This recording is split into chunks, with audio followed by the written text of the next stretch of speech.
మూడవ తెలంగాణ శాసనసభ యొక్క సభా అధ్యక్షుడిగా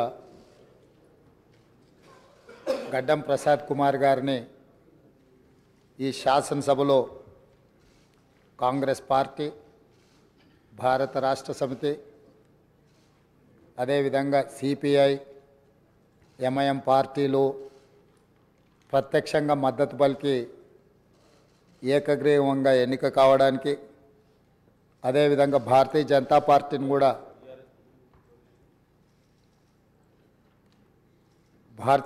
పార్టీని కూడా సంప్రదించడం జరిగింది.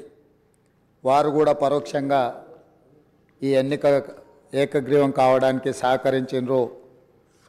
సభాపక్ష నాయకుడిగా మా సభ్యులకు, భారత రాష్ట్ర సమితి అధ్యక్షుడు మరియు శాసనసభ్యులకు, ఎంఐఎం అసదుద్దీన్ ఓవైసీ గారికి, అక్బరుద్దీన్ ఓవైసీ గారికి, సిపిఐ పార్టీ నాయకులకు అందరికీ, ఆ పార్టీ అధ్యక్షులకు, శాసనసభ్యులందరికీ కూడా ఈ సభాపక్షాన మనస్ఫూర్తిగా వారికి ధన్యవాదాలు తెలియజేస్తున్నాను. ఈ సభ ఒక మంచి సాంప్రదాయానికి మొదటి రోజే మనమందరము ఒక మంచి సాంప్రదాయాన్ని ముందుకు తీసుకెళ్ళడానికి అందరూ సహకరించడం, ఈ సాంప్రదాయం భవిష్యత్తులో కూడా కొనసాగాలి. ఈ మంచి సాంప్రదాయము సభ సమన్వయంతో, అందరి సహకారంతో ఈ సమావేశాలను మనం నిర్వహించుకుంటే తెలంగాణ ప్రజల యొక్క ఆకాంక్షను, తెలంగాణ ప్రజల యొక్క ఆలోచనను ఈ సభ ద్వారా పరిష్కరించడానికి అవకాశం ఉంటుంది.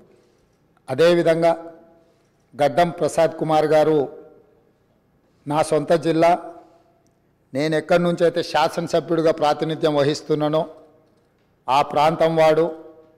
వికారాబాద్కి చరిత్రలోనే గొప్ప పేరుంది.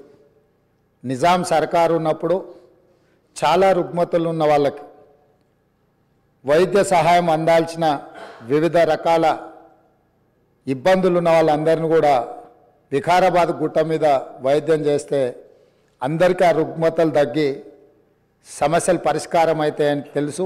ఇప్పటికి కూడా అక్కడి వాతావరణం, అక్కడి గాలి, అక్కడి నేల ఒక మంచి వైద్యానికి ఉపయోగపడే ప్రాంతం. ఆ ప్రాంతం నుంచి వచ్చిన గడ్డం ప్రసాద్ కుమార్ గారు మన 3వ శాసనసభకు స్పీకర్గా ఎన్నిక కావడం ద్వారా సమాజంలో ఉన్న ఎన్నో రుగ్మతలను, సమస్యల్ని ఈ సభలో వారి నాయకత్వాన చర్చ జరిగి పరిష్కారం అవుతుందని చెప్పి నేను స్పష్టంగా భావిస్తున్నాను, ఆశిస్తున్నాను.